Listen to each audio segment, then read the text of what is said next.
Elaine's story, December the 30th, 1994. I imagine in the beginning we stood before his throne and listened while he told us of our mission and our home. I'm frightened, dear Father. I want to return to thee. How can I go into that world where my agency is free? I imagined he smiled and said, in a voice so sweet and low, Dear daughter, how I love you. I'll not leave you all alone. I'll only be a prayer away, and any time you can call home. The saws were buzzing and the hammers ringing.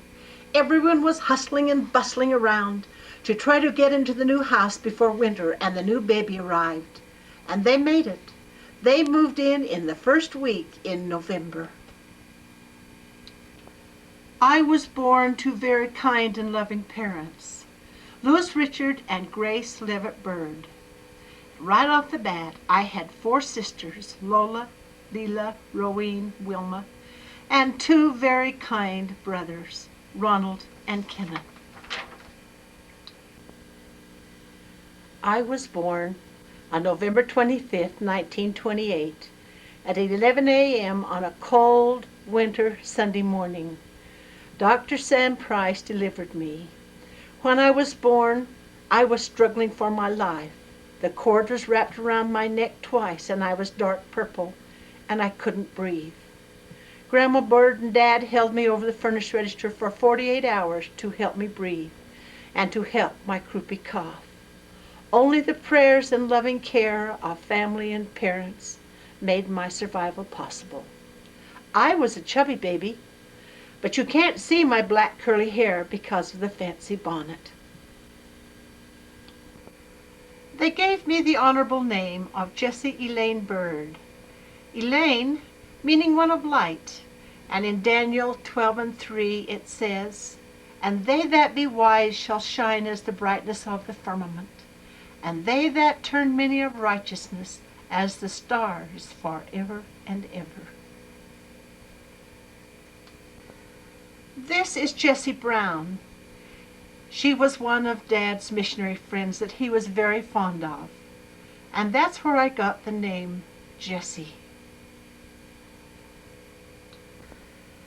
I received my Social Security card when I was 19 years old, and my Social Security number is 518-34-7980. This picture was taken on the front porch of our Milo home. Ray was 2, I was 3, and Wilma was 4. Aren't we adorable? We each have our own fond memories of the fantastic times we had together, then and now, throughout our entire lives. This is a picture of Ray and I, 2 best friends. This apparent affection for each other was the beginning of a lifelong friendship. We would share secrets as we raced down the fields on horses, feeling the wind, sometimes the rain or snow on our faces, milking the cows, working on the combine, weeding and watering and picking potatoes. Ray's and my curly hair seemed to have disappeared the day of this picture. This picture was taken the year we started school. Wayne and I was 6 years old. Wayne Palmer, my cousin, and I was born on the same day. He lived kitty corner across the Bonneville County line from Grandma Bird's place, and Grandma really had to hurry to attend both of our births that day, because Grandma attended all of her grandchildren's births. Wilma, our cousin Lorraine Palmer, and I took turns staying overnight with Grandma Martha Ellen Brady Bird. She was a remarkable person. I've always felt that she was my guardian angel. But there was one night when I went in her feather bed, and she showed me a big needle with a long black thread in it, and told me if I ever did that again she would sew me shut. Well, needless to say, I never did it again. I used to watch Grandma mix bread at night. She would get up at 4 in the morning to make it into loaves so she could bake it the next morning while there was still heat in the stove. Grandma milked a cow night and morning. She would put the milk in a covered pan in the basement overnight on a concrete slab down by the furnace where it was cool, because she had no refrigeration. In the morning she would skim the cream off the milk and make butter. She would feed the skim milk to the pigs. When she made butter, she would work a long time to get the butter out of the milk, and then we would drink the buttermilk. It was delicious, with those little specks of butter floating around in it. She fed a pig for meat, and she fed chickens for eggs and meat. Nothing ever went to waste in Grandma's house. I would sit on the warm oven door on cold winter evenings, and she would tell me stories of when she would come to Idaho, of the time when the Indians stole her pony, and how sad and scared she was. Then on cold winter mornings I would wake up and find my clothes on the warm oven door, waiting for me to put them on, and warm oatmeal mush and hot Ovaltine ready to drink for my breakfast before leaving for school. It was 1943, and Lola had just returned from her Spanish-American mission in California. We took this picture. In it is Kenneth, Ronald, Ray, Wilma, Mother, Joanne, Rowena, and I were there to welcome her home this special day. While staying with Grandma Bird one night, I wrote Lola this letter while she was on her mission. And my writing is still a problem. As I look at this picture, the memories flood my whole being. I spent 18 wonderful years in this warm, comfortable home. We had a great big front porch to play on, a concrete stoop where we could sit and play, the rails to walk and lie on in the sun and dream, the great cottonwood trees in the front yard to hang hammocks and swings on, the ditch in front of the house for swimming and mud fighting. There was the yellow rose bush that everyone had their pictures taken in front of. And there was my beloved fruit trees, where I spent hours climbing, hiding, and daydreaming, just watching the beautiful birds floating across the exquisite blue sky with luscious white clouds scattered around on it. I would sit in the trees and munch on the apples from the time they were size of marbles till they were gone. Those were happy, secure years for me that I spent in this spiritual home. It was filled with love and caring, and it has influenced my entire life. This is a picture of me in the 6th grade at Milo School. I'm the one with the red circle around my head. These are the 4th, 5th, and 6th grades. We were all in one room, and Miss Wilson was our teacher. These are some of the school chums that I haven't seen since I left school.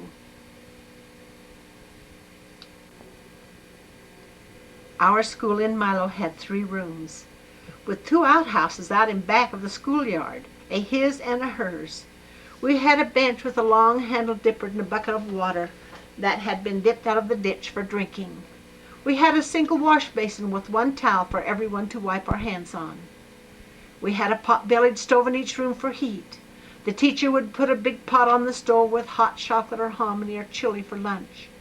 It was during the Depression, and the government furnished these foods for our lunches. I received this certificate at the end of my 4th grade. It shows that I never missed school or was tardy for a single day. It is something I'm very proud of, or maybe I should say something Mother should be very proud of. We graduated on the 5th of May, 1943, from the 8th grade, all 7 of us. There was Lloyd, Cora, Luella Avery, David, Caroline, Luella Bird, myself, and our teacher, Mrs. Bates. Cora Zucker and I wrote the school song and the school poem. I'm not sure I want to admit to this. It went something like this to the tune of the Star-Spangled Banner. Dear old model school, the time has come to leave you, our friends and teachers that we hold so dear. We will ne'er forget the days which we have spent there, where we've learned our knowledge always year by year, studying history, reading, geography, arithmetic, health, and English too. So goodbye, dear old Milo School. We will have to leave you on our way to reach a greater, higher goal. It was just a little country school, but it was very special to me, because this is where I learned to read and to write, to make friends. I learned to root the peg, play baseball, play hopscotch. I learned to play tag. Oh, how I loved being buried in the leaves in the fall. I also remember meeting the old yellow school bus, which was covered with bows and a canvas. In the spring, it was on a wagon. In the winter, it was on a sleigh. I can still see Arnold Newman driving up and down the Milo Road in this great old bus. I attended the Milo ward. In my cute little homemade dresses, I remember swinging by my knees on the horse tie rails by the church house. Boy, those are some great memories. We also had 24th of July celebrations with rodeos. There were ball games, three-legged races, all kinds of games. We had hamburgers and hot dogs and big wash tubs of ice-cold pop and big yummy ice-cold watermelons. I was chosen Queen of the May when I was 12 years old. Mother made me this beautiful long pink net formal, and I'm standing in front of the big yellow rose bush where we took many of our pictures. On the 1st of May every year, the primary would wind the maypole. There were long streamers of colored crepe paper fastened to the top of a tall pole. We would each take the end of a streamer, and every other one would walk the opposite way around the pole. It would make a lovely braided multicolored pole. We continued till we reached the end of our streamers at the bottom. And then we had a party for the closing day of primary. Oh, it was fun, fun, fun. And then in the fall, when school started, we would have opening socials for both primary and mutual. We didn't have primary and mutual during the summer month because of the harvests, and we were all needed in the fields. Children, we had all the childhood diseases: chicken pox, measles, mumps, croup. We weren't sick very often because when we got sick, the folks had a ready cure. It was a large tablespoon of castor oil to cure us. Oh, how we hated it. I still shudder to think of it. Here we are in our spit and polish picture. Kenneth, Leila, Rowene, Lola, Ronald, Joanne sitting on Dad's lap, with Will and I and Ray, the trio right in the middle, and Mom watching over us all. Oh, those were great days. When I was my maid, Mother was president of the Mutual. We had a rose tying ceremony, and it was taken in the front room of our home. The tablecloth on the table is one that I embroidered. Lola sent it to me from her mission on my birthday.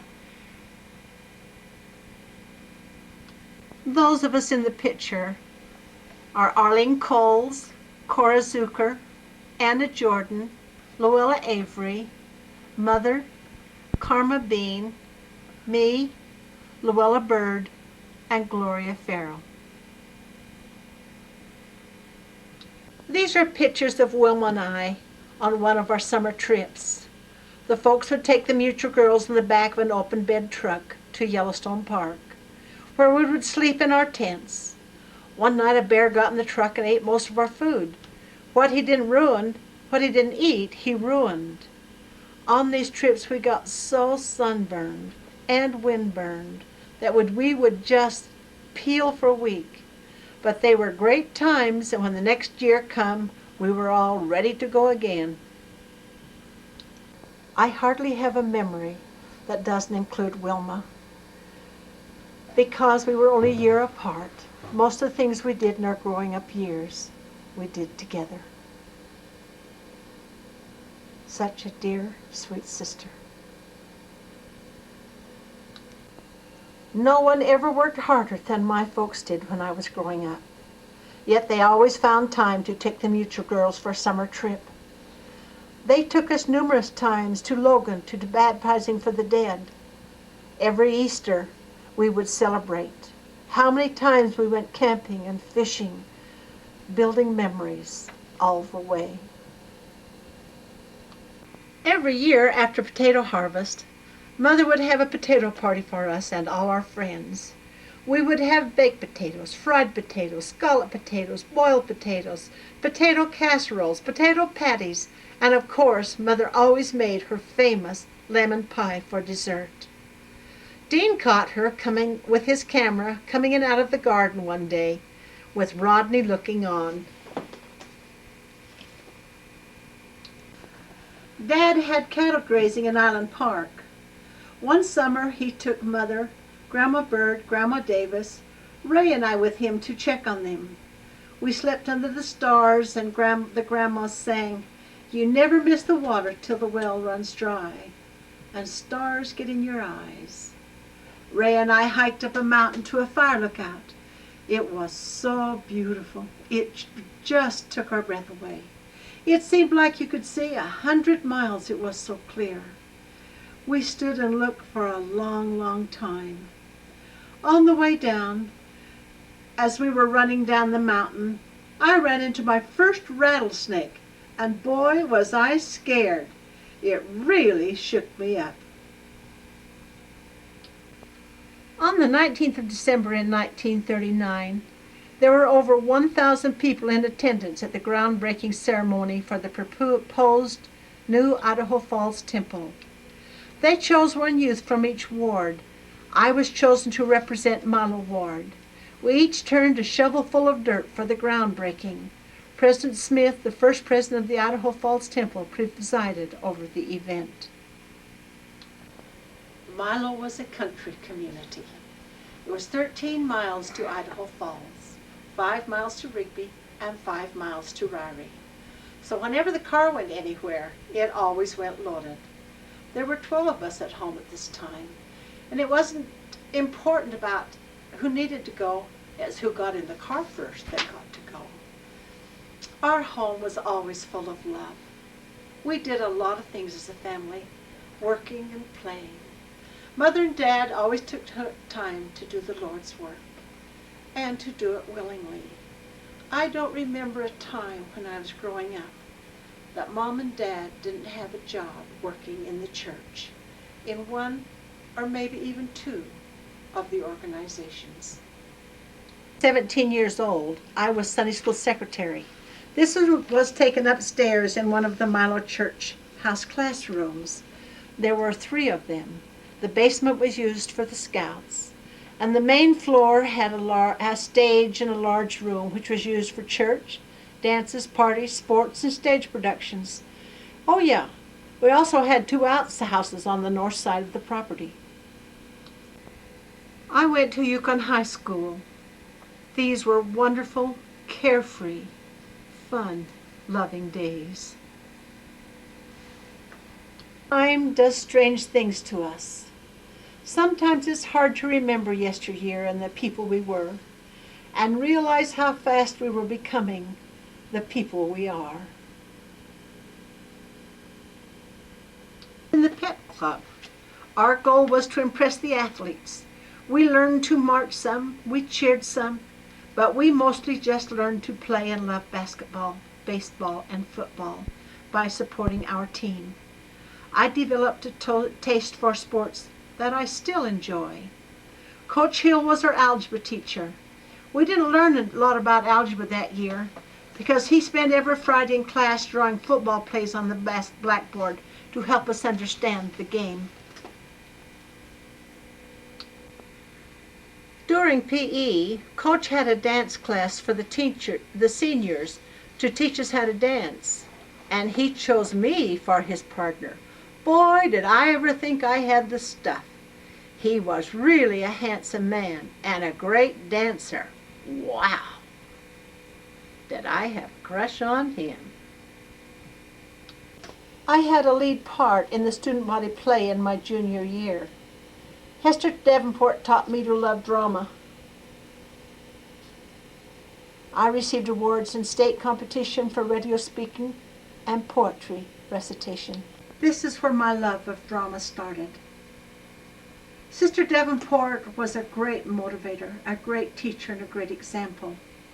She taught us to love and to work and to appreciate all aspects of drama. I worked with her not only here, but in my adult life, the 24th of July productions. And we are friends to this day. She's a very special person in my life. Coming from such a small school, the same people was involved in almost everything. We really had a great time and were very, very close. Here I am singing in the school opera. We had so many wonderful things. We did many choral readings as a group also.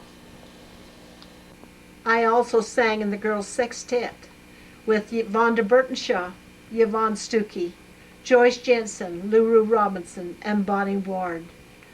Did we ever have some wonderful experiences.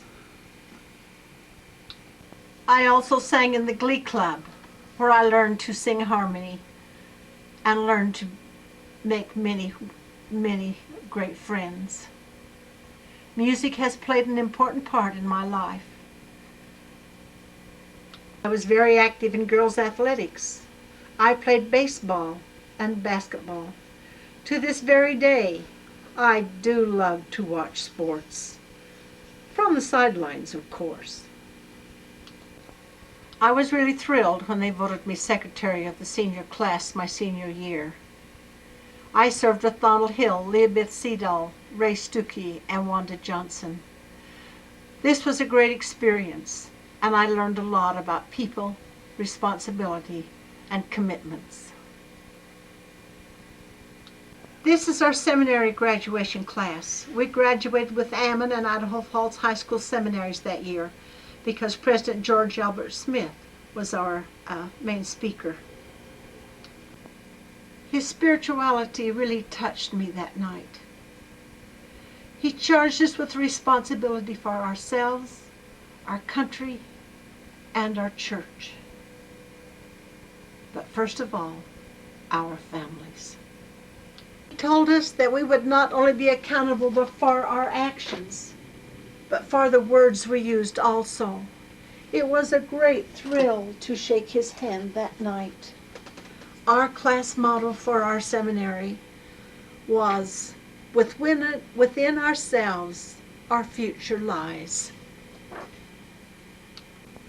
I had many great friends at UConn, and I have fantastic memories of the years and the things that I learned there, of the teachers, of the instructions, of the environment, and what a blessing it was.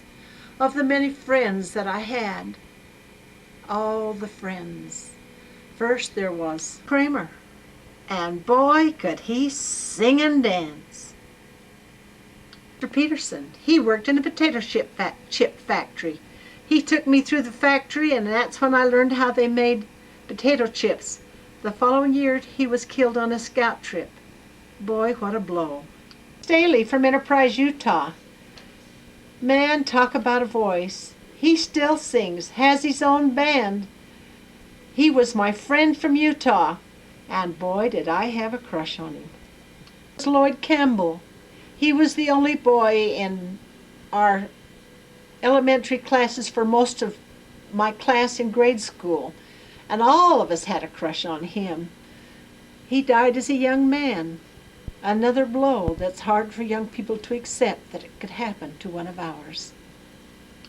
Von Robison really gave me the rush.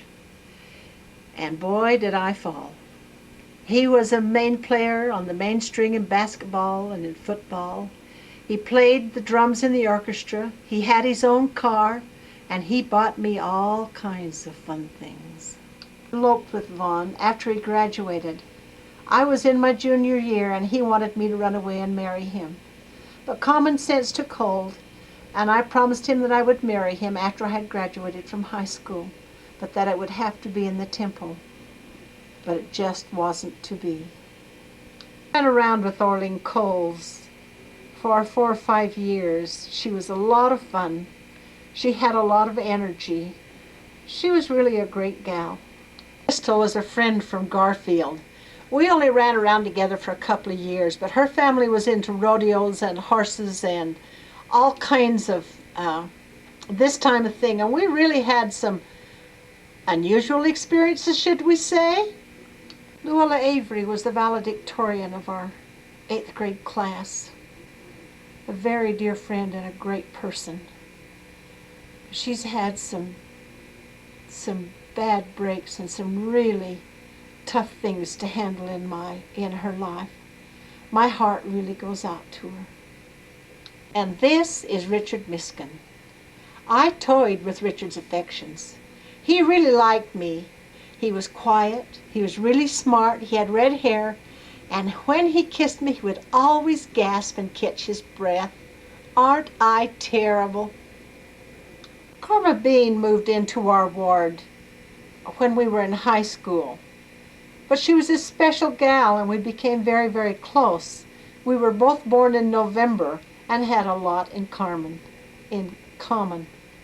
Lawrence Waters taught me a lot of things. He wasn't a boyfriend, just a special friend, and a good enough friend that when he saw me do things that the guys didn't like, he would come and tell me. He always looked out for me in my best interests. He always had a special place in my heart. Bruce Guyman was my first experience with dating a sailor. And boy, did he teach me a lot. I thought he was so handsome in his uniform. On the way home from the show one night, he decided to kiss me while we was driving down the road. He lost control of the car, and we almost hit a bridge, and we were going so fast that if we'd have hit that bridge, I'm sure it would have killed us all.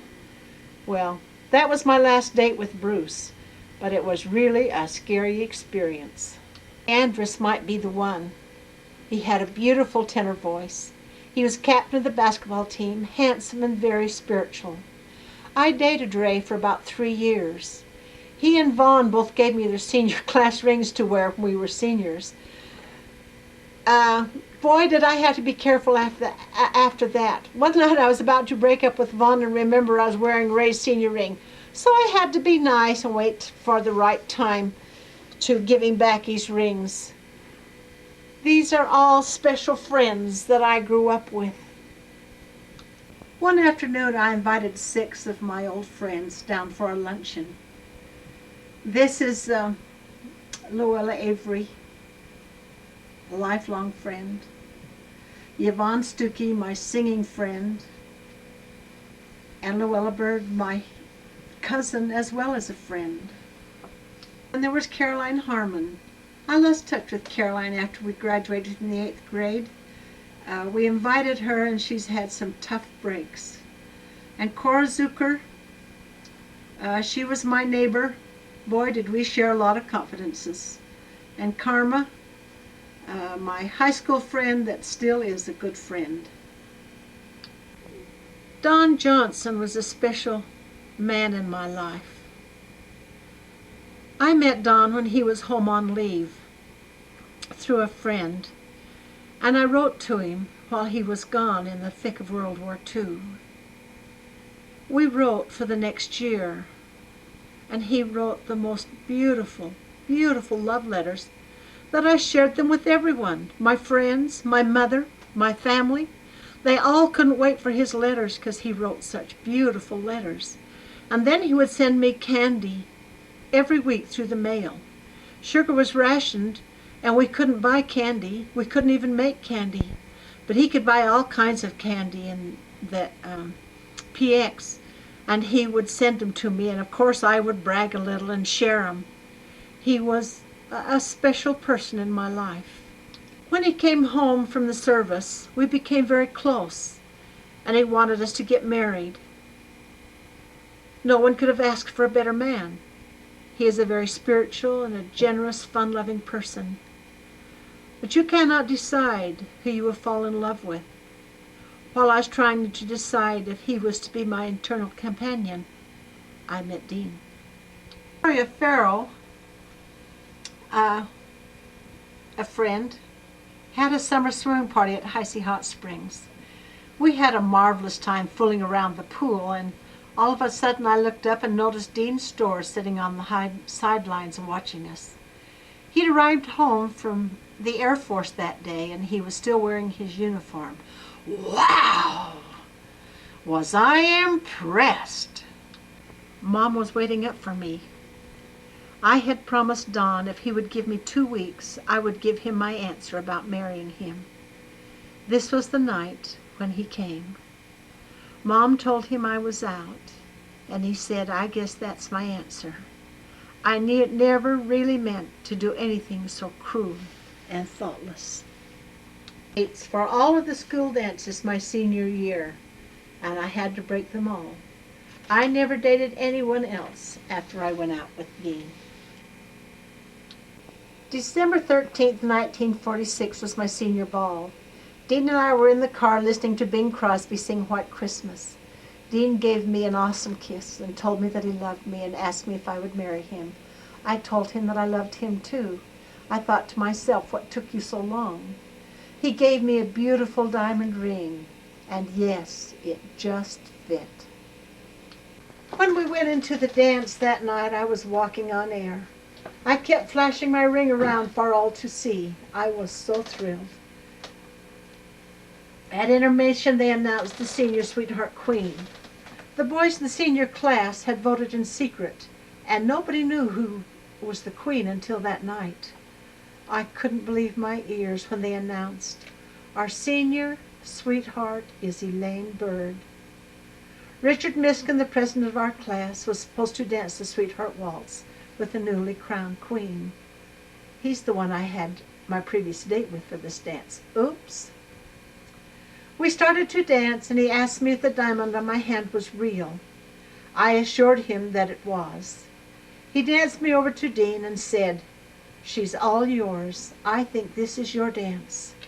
Dean and I had the floor, and we danced the Sweetheart Waltz.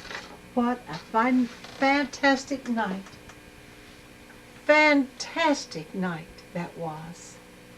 I graduated from Yukon High School on the 22nd of May in 1947. There were 34 in our graduating class. This was really a busy time for me. My wedding day had been set for June 13th. Yep, another Friday, and there was much to be done. Dean and I both felt that we had found our pot of gold at the end of the rainbow. On June 13th, 1947, the church was planning a great dance festival in Salt Lake City for the 100-year anniversary of the church. They selected a couple from each stake to dance in the festival. That's right, they asked us to represent our stake and dance the waltz and the Lindy. The festival was to be held on Friday and Saturday, June the 13th and 14th. We really hated to change our lucky wedding day because our first date had been on Friday the 13th. We got engaged Friday the 13th and wanted to be married on Friday the 13th. But being asked to represent our stake in Salt Lake was such a great honor, and we really loved to dance. We went to a dance once or twice every week somewhere in the valley. So we moved our wedding day up 2 days to the 11th of June. We were married by the Idaho Falls Temple President David Smith. The temple was breathtaking. We had our families there with us to share this beautiful day. As we knelt at the sacred altar, I looked into Dean's eyes. I saw a promise of eternal love and true faithfulness. When I said yes, I had a feeling of peace and serenity. I knew without any doubt that I had just been sealed to the right man, my eternal companion. The temple looked a lot different when we were married. The trees were small and the landscaping hadn't been developed. Compared to the elaborate grounds today, it's kind of like our life. We cannot compare our love on our wedding day to the genuine depth of the mature love that we feel today. Dean is more precious every day. Our love has expanded and matured through the many experiences and trials we've weathered together. The temple has a finished look now that the trees and shrubs have grown to maturity. Our marriage has likewise matured, and it now has a feeling of being complete and comfortable and secure. Oh, how very blessed we have been. After we left the temple, we went over to his Uncle Bacon's to have our pictures taken. He introduced me as his new wife, Elaine Bird. We still kid him about it. We had a wedding dance that night at the Milo Ward with friends and family there to congratulate us and give us their love and support. We went to Salt Lake the next day on the 12th and we practiced for the dance festival. And on the night of the 13th and 14th, we danced the Lindy in the ballroom dance. It was awesome. Wonderful, spectacular, so colorful and so breathtaking. They had taken out all the stops and everything was absolutely perfect, even the weather. What a wonderful way to start our honeymoon. While we were in Salt Lake, we went to Salt Air. And these are pictures we took while we were there. We also went to Zion's National Park and to Gunlock. When we got home from our honeymoon, the folks had moved into town. They had just bought the Cruise Motel. So we stayed with Ray on the farm for the summer while he took care of the crops. That fall, we moved into town.